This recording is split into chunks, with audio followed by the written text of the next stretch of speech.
Quand le R&B français se mêle à la musique traditionnelle berbère. Ces enfants participent à un échange culturel.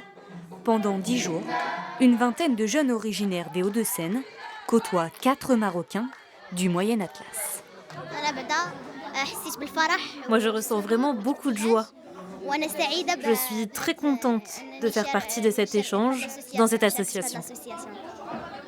Un moment de partage organisé dans l'Aisne, à Coucy-le-Château-Auffrique par le Secours populaire. Pour ces enfants qui ne partent pas en vacances, ce séjour est une parenthèse.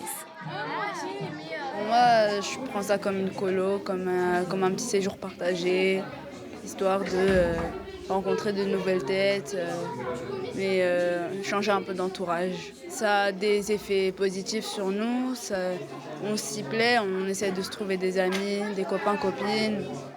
Alors que les enfants viennent tout juste de se découvrir, les liens d'amitié semblent déjà se créer. Une réussite pour les bénévoles. Parmi les enfants des Hauts-de-Seine, certains connaissent la langue.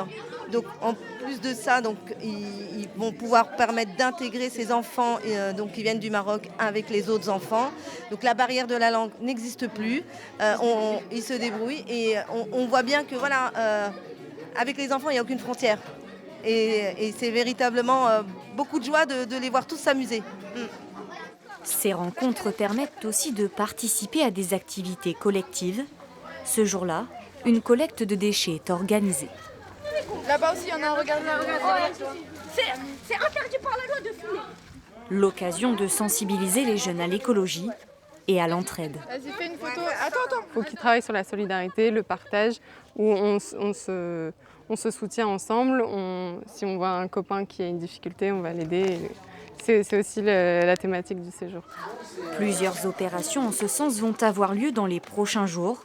Visite d'un EHPAD et création d'une exposition commune. À la fin du séjour, les enfants assisteront même tous ensemble à une épreuve de boxe aux Jeux Olympiques.